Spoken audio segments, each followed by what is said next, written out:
शस्त्र शिक्षा, ये बात नोट करने वाली है। गुरु वशिष्ठ जी से भगवान श्री राम ने शास्त्र और शस्त्र दोनों की विद्या सीखी और विश्वामित्र जी से शस्त्र विद्या सीखी। यहाँ पर आकर भगवान ने विश्वामित्र जी से शस्त्र विद्या जाते लागत सुधा पिपासा अतुलित बल तनु तेज प्रकाशा। विश्वामित्र जी ने एक ऐसी शक्ति भगवान श्री राम को दी कि वो शक्ति अगर भगवान श्री राम के तर्कस में है तो चाहे जितने दिन लड़े उन्हें भूख प्यास नहीं सताएगी और उनका वो बल होते बना रहेगा। जैसे पहले जोश से लड़ने गए वही जोश ऑलवेज बना रहे, चाहे वो 25 दिन 50 दिन 1 महीना लड़े, शिथिलता नहीं आएगी। ये सामर्थ्य उस ऋषि विश्वामित्र जी की शक्ति में था। आज हमको पुनः ऐसा लगता है कि एक बार पुनः भारत इस दिशा में बढ़ रहा है जहां हमें दोनों शिक्षा आनी चाहिए। शास्त्रों का ज्ञान भी होना चाहिए, शस्त्रों का भी ज्ञान होना चाहिए। दुर्भाग्य से ना हमारे बच्चों को शास्त्रों का ज्ञान है और न शस्त्रों का ज्ञान, उन्हें सिर्फ एक ज्ञान है, मोबाइल का। पेट में से निकले बच्चा उस हाथ में मोबाइल दे दो वो चला लेगा, वो तो बस नहीं चलता। नहीं मम्मी के अगर मोबाइल में दे दे ना, मोबाइल पेट में दे दे मोबाइल तो वहां भी चला देगा, पर वो पेट से बाहर आकर आप मेरी बात पर विश्वास नहीं करेंगे। जो रोटी मांगना नहीं जानता उसके हाथ में मोबाइल चला दो, वो उसे देख के चुप हो जाएगा, मम्मी को देख के रोने लग जाएगा।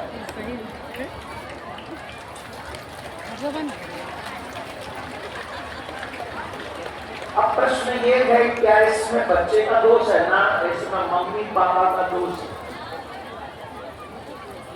जब वो पप्पू पेट में था तो मम्मी सबसे ज्यादा क्लोज मोबाइल पे थी।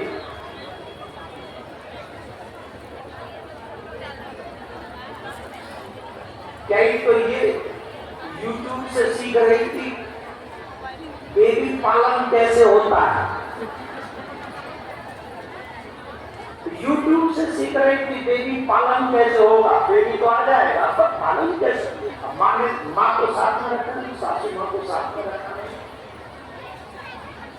अब बेबी पालन YouTube सिखाएगा। अब बताओ कैसा दुर्भाग्य बच्चों का, जिसकी माँ सीख रही हो सोशल साइट से कि बच्चे पालन कैसे होंगे, तो वो बच्चा ऑलरेडी सोशलाइज ही होगा। वो तो मोबाइल हाथ में लेके ही पैदा होगा। पानी पियो, मैं भूखा दुख है, मैं झूठ होई माछी लागल। गर्भ में सीख लिया था, वैसे ही मोबाइल चलाना आज के बच्चों ने गर्भ में सीख लिया है कि लाल बटन से फोन कट हो जाएगा, आगे से उठ जाएगा। और जितने के बच्चे ऐसे हैं जितने मम्मियों ने गर्भ में समय ऐसे किया था, वो मेरी बात से हंस भी रही और एग्री भी कर रही और कह रही हमने महाराज बात तो दीजिए। बोलो हाँ या ना? लेकिन क्या इससे हम अपने बच्चों को सुरक्षित कर पाएंगे? पीछे ना लगे, बढ़ जा, पी के पानी रख दो, बढ़ जा। भगवान को कोई शस्त्र विद्या सीखने की आवश्यकता नहीं, भगवान को कोई शास्त्र विद्या सीखने की आवश्यकता नहीं। पूर्ण पूर्णमादाय वो तो पूर्ण है, वेद सूत्र है, वो तो पूर्ण है। सीखना तो अपूर्ण को पड़ता है, पूर्ण को नहीं सीखना पड़ता है। फिर पूर्ण जब भगवान है तो फिर उन्हें सीखने की क्या आवश्यकता है? वो सीखते नहीं, वो सीखते नाटक करते हैं, नाटक करते हैं हमें समझाने के लिए। राम पर तो मैं भी सीखना चाहता हूँ, वैसे तुम लोग भी सीखोगे। क्या सीखे? शस्त्र और शास्त्र दोनों में निपुण होना चाहिए हमारा बालक, और जिसके बालक दोनों में निपुण है उस घर पे कभी आंच नहीं आ सकती। शस्त्र और शास्त्र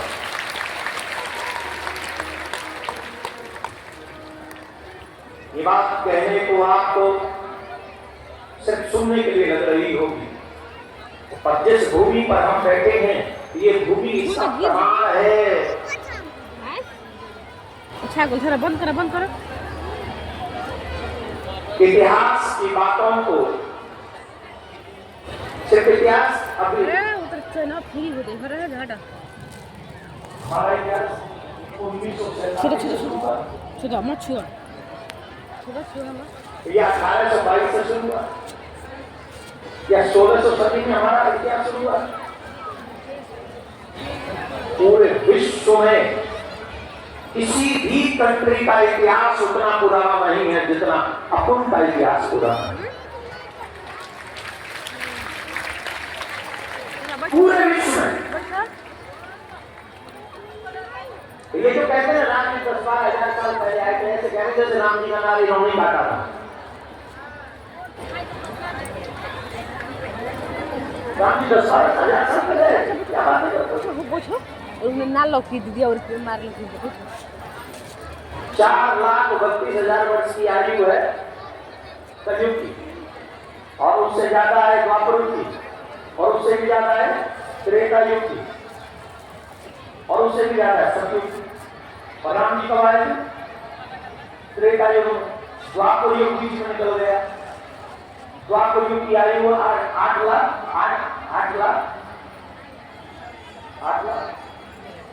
कितना 8,64,000 वर्ष का है द्वापर युग।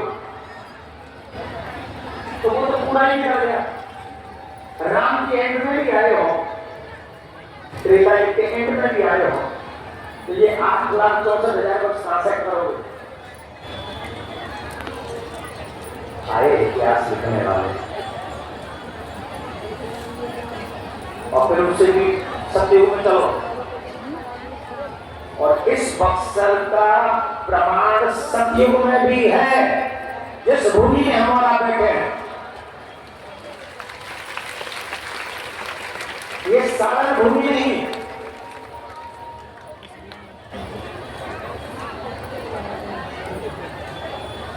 हम आपसे आग्रह कर रहे हैं, अपने गौरव को भूलना नहीं चाहिए, अपने गौरव का गायन करना चाहिए।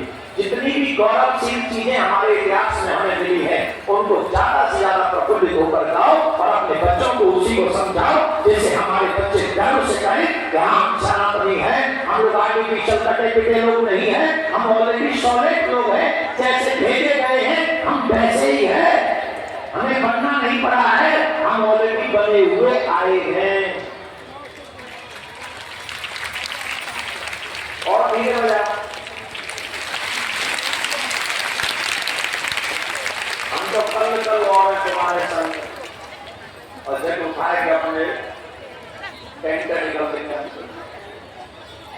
तुम सोचो तुम्हारा क्या होगा।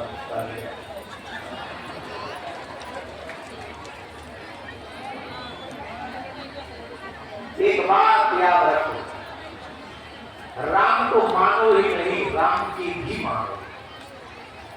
इतिहास पढ़ने का मतलब है कि हम अगर राम को मानते हैं तो राम की भी माने।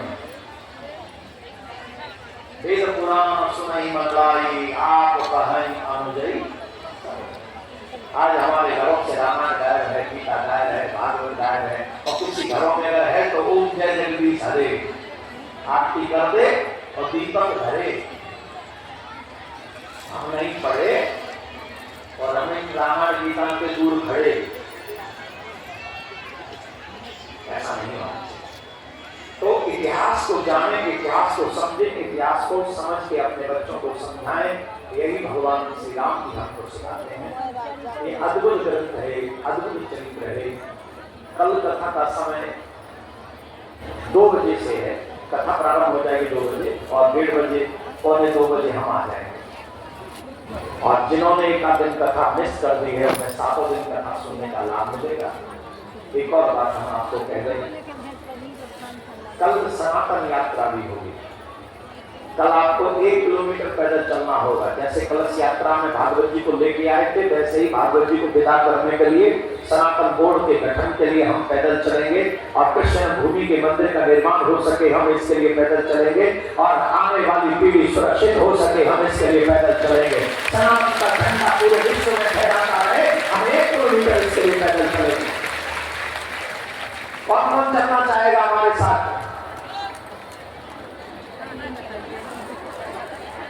और यही बक्सर है जहां से धर्म की विजय और अधर्म की पराजय भगवान श्री राम ने प्रारंभ की थी।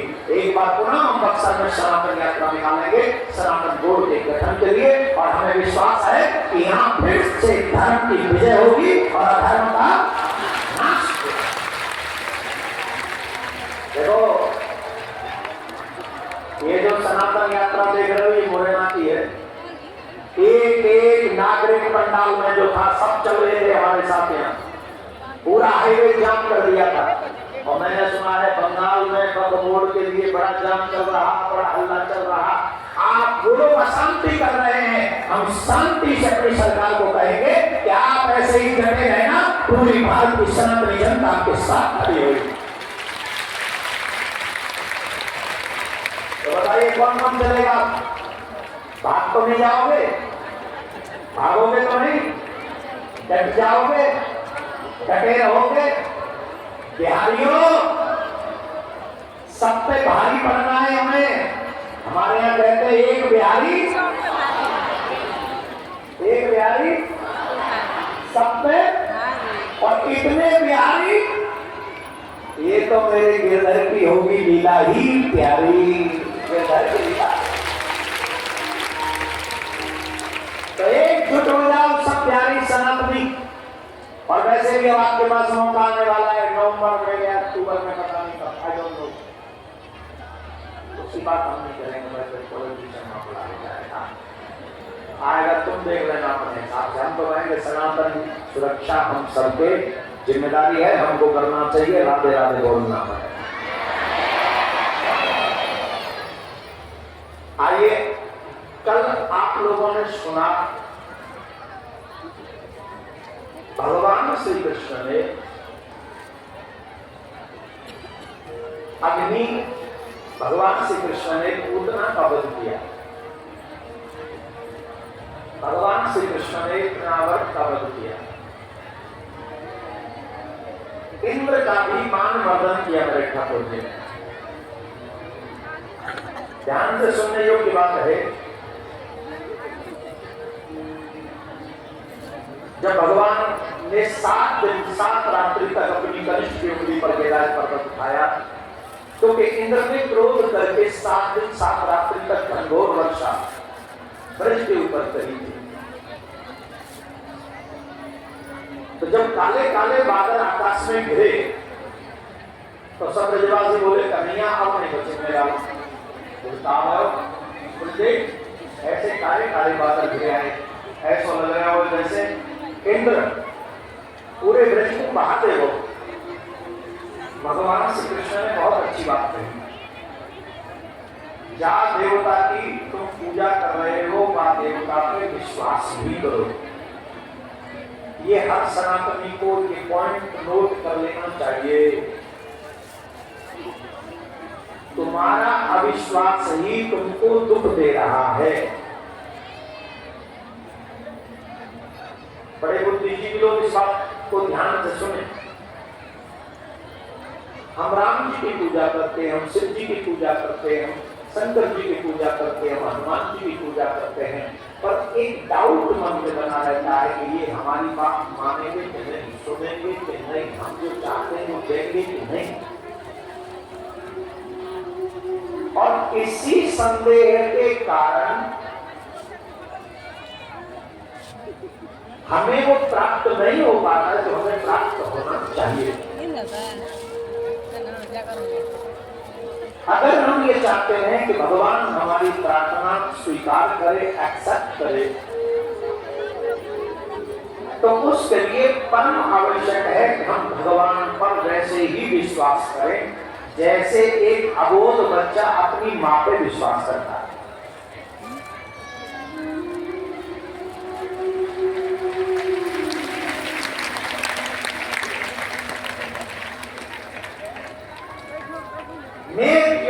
faith, God will make you happy. मैंने कहा एक अबोध बच्चा जैसे अपनी माँ पर विश्वास करता है, वैसे ही हमें भगवान पर विश्वास करना चाहिए। अब अबोध बच्चा कितना विश्वास करता है अपनी माँ पर?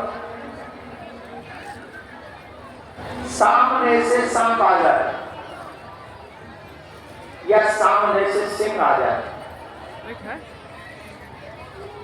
तो बच्चा सबसे पहले अपने आप को सुरक्षित कहां समझेगा?